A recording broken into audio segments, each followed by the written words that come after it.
10वें एपिसोड की स्टार्टिंग में हम माजिन कू को देखते हैं जो कि तामागामी नंबर 1 को चैलेंज कर देता है। वो बोलता है कि मुझे तुम्हारी ड्रैगन बॉल चाहिए, पर तामागामी बोलते हैं कि अगर ऐसा है तो तुम्हें मुझे लड़ना होगा और मुझसे ड्रैगन बॉल छीननी होगी। इसके बाद माजिन कू अपनी जोकरों वाली हरकतें करने लग जाता है। सच में अभी तक ये मुझे बिल्कुल भी पसंद नहीं है।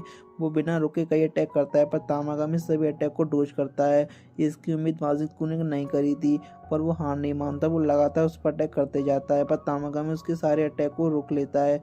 जैसे कि माजिन को कोई बच्चा हो, वैसे वो कुछ घंटे पहले ही पहना हुआ है, तो वो एक बच्चा ही है। और दूसरी तरफ गोकू और बाकी लोग दूसरे डीमन वर्ल्ड के लिए जाते हैं, पर जाने से पहले सुप्रीम गाय फिर से उनके कान फिर से फिक्स कर देते हैं, ताकि किसी को शक ना हो कि गोकू डीमन नहीं है। वापस में थोड़ा शक होता है कि तुम गोकू की आर्मी की मेंबर तो बिल्कुल नहीं लग रहे हो। तब पांजी बोलती है कि क्योंकि हम उनकी फैमिली मेंबर हैं। तुम वापस में फिर से जाना सवाल जवाब नहीं करता, तो उन्हें जाने देता है। फिर सुप्रीम गाय बोलते हैं कि चलो अच्छा है कि अभी तक इस प्लेन की चोरी किसी रिपोर्ट किसी ने करी नहीं, वरना बहुत दिक्कत हो जाती है। अब सुप्रीम गाय ग्लोरियो को रोकते हुए बोलते हैं कि हम पहले वर्ल्ड में नहीं जा सकते, पर गोकू साफ मना कर देता है। वो बोलता है कि उसके लिए हमें पहले ड्रैगन बॉल चाहिए होंगी, तो अच्छा होगा कि हम पहले दूसरे वर्ल्ड में जाएं फिर फर्स्ट वर्ल्ड में, क्योंकि गोकू तो बस तामागामी से फाइट करनी थी। पर गोकू बोलता है कि मुझे डंडे की भी चिंता है, क्या होगा अगर हम उसे बचाने में लेट हो गए। पर सुप्रीम गाय बोलते हैं कि उसकी चिंता मत करो, नेमेकिन बहुत वैल्यूएबल होते हैं, तो गोमा पूरी कोशिश करेगा कि उसे प्रोटेक्ट करे ताकि फ्यूचर में उसे यूज़ कर सके। अब ये सुनने के बाद तो गोकू बहुत ज़्यादा खुश हो चुका था, क्योंकि अब वो बिना टेंशन के सेकंड वर्ल्ड में तामागामी से लड़ सकता है। और दूसरी तरफ हमें दिखाया जाता है कि वेजिटा और बाकी लोग पीछे पीछे आ रहे होते हैं, और बुल्मा को तो जैसे कोई फर्क ही नहीं पड़ रहा था। वो तो खुश थी कि वो बच्ची बन गई है। वो बार बार मिरर में अपनी स्किन देख रही होती है कि वो अब कितनी स्मूथ हो चुकी है। फिर बाद में पिगलो बोलता है कि हमें भी सेकंड वर्ल्ड में जाना चाहिए, क्योंकि अगर हमने गोमा से लड़कर उसे हरा भी दिया तब भी कोई फ़र्क नहीं पड़ेगा, क्योंकि डेंडे अभी बच्चा है और हम शेरन को यूज़ नहीं कर सकते। तो हमें इस वर्ल्ड की ड्रैगन बॉल का यूज़ करके अपने आप को बड़ा करना चाहिए। बाद में वेजिटा बोलता है कि केकर कितना भी बड़ा बेवकूफ़ क्यों ना हो, उसकी बात में दम है, हमें इसी वर्ल्ड के ड्रैगन बॉल का यूज़ करना चाहिए। इसके बाद पता नहीं हाइबिस को क्या होता है, वो बुल्मा पे लाइन मारने लग जाता है। वो बोलता है कि तुम्हारी स्किन तो बहुत ही अच्छी है। ये सुनकर बुल्मा खुश हो जाती है, उसे तो अच्छा ही लग रहा था कि हाइबिस उसकी तारीफ कर रहा है। पर इसके बाद हाइबिस बोलता है कि मेरे हिसाब से तुम्हें मेरी गर्लफ्रेंड बन जाना चाहिए। अब ये सुनकर वेजिटा कहाँ चुप रहने वाला था, वो उस पर चिल्लाते हुए बोलता है कि अपना मुंह बंद रखो, जिससे तुम बात कर रहे हो ना वो मेरी बीवी है। पर हाइबिस बोलता है कि मुझे उससे कोई दिक्कत नहीं है। फिर वेजिटा बोलता है कि पर मुझे दिक्कत है ठरकी इंसान, और लगता है कि तुम बिना मार खाए मानोगे नहीं। फिर हाइबिस बुल्मा से बोलता है कि तुम्हें इतनी अजीब बालों वाले आदमी से शादी क्यों कर ली, और वेजिटा बोलता है कि जल्दी से ये सब काम ख़त्म करो, क्योंकि मुझे इस ठरकी के साथ एक सेकंड भी नहीं रहना। पर तभी बुल्मा बोलती है कि क्या तुम ये विश मांग सकते हो कि मेरे अलावा सभी और बड़े हो जाएं, क्योंकि मुझे बच्चा ही रहना है। पर वेजिटा उस पर चिल्लाते हुए बोलता है कि नहीं, हम सभी वापस बड़े होंगे और तुम भी, और ये मेरा ऑर्डर है। तभी वो हाइबिस बोलता है कि लगता है वेजिटा को बड़े पसंद हैं, मतलब बड़ी लड़कियां पसंद है। पर वेजिटा हाइबिस पर चिल्लाते हुए बोलता है कि ऐसा कुछ नहीं है, चुप करो। पर वेजिटा के ऐसे रिएक्शन देखने के बाद पिगलो अपने मन में बोलता है कि मेरे हिसाब से हाइबिस सही है। फिर वेजिटा उस पर चिल्लाते हुए बोलता है कि मुझे फ़र्क नहीं पड़ता, अब सभी बड़े होंगे, वापस अर्थ पर जाएंगे, चाहे तुम्हें पसंद हो या ना हो। और दूसरी तरफ बेचारे माजिन कू की तो तामागामी ने हालत ख़राब कर दी थी। वो बेचारा अपने हर मूव ट्राई करता है उसे रोकने के लिए, पर उसे कुछ नहीं हो ही रहा था। ऐसा लग रहा था कि ऐसा किसी 5 साल के बच्चे को किसी फाइटर के सामने खड़ा कर दिया हो। पर वो भी हार मानने वाला नहीं था। वो अपने हर मूव को ट्राई करता है, अपनी पूरी ताकत लगा के तामागामी पर अटैक करता है। और ये देख कर आरिंस भी हंसती है। तो क्या उसने सच में तामागामी को हरा दिया? फिर सीन शिफ्ट होता है गोकू की तरफ, जो सेकंड डीमन वर्ल्ड में पहुंच चुके होते हैं, और ये सब गोमा देख रहा होता है। गोकू सुप्रीम से बोलता है कि तुम्हें यहाँ आके कैसा लग रहा है, क्योंकि ये तुम्हारा होम वर्ल्ड है ना। तब सुप्रीम बोलते हैं कि इधर आके पुरानी यादें ताज़ा हो गई, पर बस मैं उम्मीद करता हूँ कि यहाँ पर केकरे ना रहते हों। तब ग्लोरी बोलता है कि तुम्हारे लिए बुरी खबर है, क्योंकि वो अभी भी यहाँ पर हैं और बहुत ही ज़्यादा मात्रा में। गोकू पूछता है कि आखिर ये केगरन क्या है। तब सुप्रिंगा बताते हैं कि यह एक सी मॉन्स्टर है। और बाद में पांजी डरते हुए बोलती है कि उनका साइज एक आइलैंड से भी बड़ा होता है। उनके नाखून बहुत ही ज़्यादा शार्प होते हैं और वो उस चीज़ को निकल जाते हैं जो उनके ऊपर उड़ती है। पांजी बोल ही रही होती है पर अचानक से उन पर ऊपर कोई अटैक कर देता है।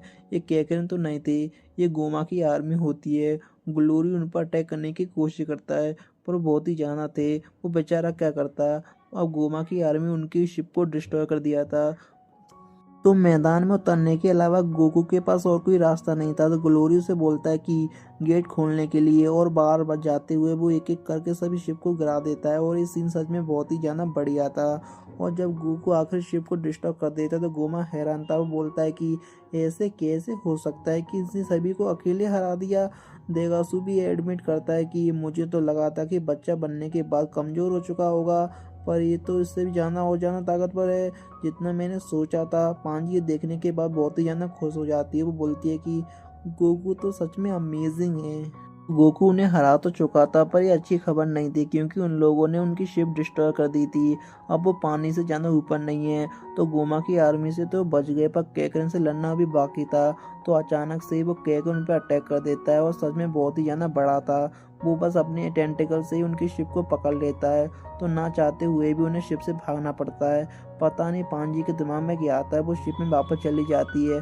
पर इससे पहले वो बाहर आती केकरन शिप को जकड़ लेता है और वो वहीं पर फंस के रह जाती है। गोकू भी उसके पीछे पीछे जाता है पर अब बहुत देर हो चुकी थी। केकरन उन दोनों को ही खा लेता है पर फिर भी गोकू किसी तरह पांजी को वहां से निकाल ही लेता है। पर इनकी शिप केकरन खा चुका था। पर तभी सुप्रीम गाय को ग्लोरी को याद आता है कि अरे ड्रैगन बॉल तो उसके अंदर ही रह गई, अब वो क्या करेंगे। पर पांजी बोलती है कि चिंता मत करो, मैं वो लेने ही गई थी और मैं वापस लेके भी आ गई। सच में पांजी के लिए तो रिस्पेक्ट हर एपिसोड में बढ़ती जा रही है। उनके पास कोई शिप तो थी नहीं, वो उड़ते हुए जा रहे होते हैं। पर तभी सुप्रीम बोलते हैं कि शायद हमें वेजिटा और बाकी लोग का वेट करना चाहिए, हम ऐसे उड़ते तो नहीं रह सकते। तब गोकू बोलता है कि मुझे इनकी शिप तो छोड़ देनी चाहिए थी। पर सुप्रीम बोलते हैं कोई बात नहीं, हम उनका वेट कर लेंगे। और मैं श्योर हूँ कि आसपास नामकीन प्लेनेट होगा ही, क्योंकि जब मैं पहले इधर रहा करता था तो वो यहीं पर था। फिर गोकू बोलता है कि तुम्हारा मतलब पिकलो का होम, और हमें दिखाया जाता है प्लेनेट नेमकीन। और दूसरी तरफ हमें दिखाया जाता है कि तामागामी की हालत खराब हो चुकी थी, लग तो कुछ ऐसी रहा था पर वो अपने पैरों पे खड़ा हो जाता है।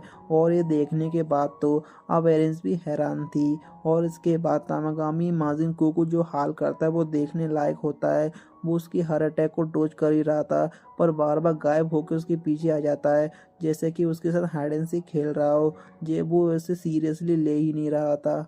फिर हमें दूसरी तरफ दिखाया जाता है गोकू उस प्लेनेट को देखकर खुश हो जाता है। वो बोलता है कि ये तो पूरे प्लेनेट नेमेकिन की तरह ही है। तब सुप्रीम बताते हैं कि जब नेमेकिन ये प्लेनेट छोड़कर गए तब यहाँ से वो सीड और बाकी चीजें लेके गए थे, तभी यूनियन यूनिवर्स 7 को भी सेम प्लेनेट बना दिया। फिर गोकू बोलता है कि हाँ, पर फ्रीजा ने उसे पूरी तरह से डिस्ट्रॉय कर दिया था। तब गोकू बोलता है कि अब मुझे भूख लग रही है, पर खाना तो आसपास था ही नहीं क्योंकि उनकी शिप तो केकरन खा चुका था। तब गोकू को याद आता है कि कुछ टाइम पहले मैंने कुछ पिल्स ली थी और वो उनमें से एक बग पिल निकालता है।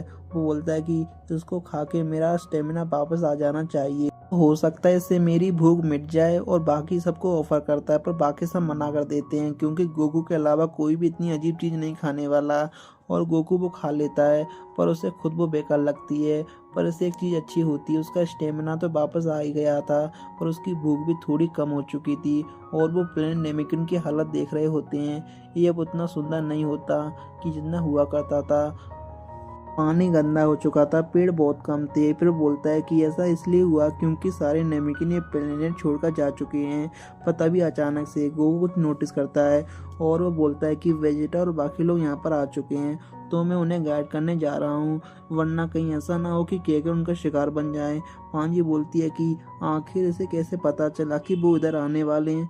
फिर सुप्रीम बताते हैं कि वो लोग की स्मेल सेंस कर सकता है। और तब ग्लोरी बोलता है कि गोकू सच में कमाल का है। दूसरी तरफ हमें दिखाया जाता है कि बुल्मा ये वर्ल्ड को देख के बहुत ही ना खुश हो जाती है और वो बोलती है कि ये तीसरे वर्ल्ड की तरह बिल्कुल नहीं है। और वो पिकलो को देख के बोलती है कि इसको देख के तो मेरी यादें ताज़ा हो गई। तब पिकलो बोलता है कि कौन सी यादें हैं, पृथ्वी में मैं पैदा हुआ था, वो मेरे डैड थे जो यहाँ पर पले बड़े थे।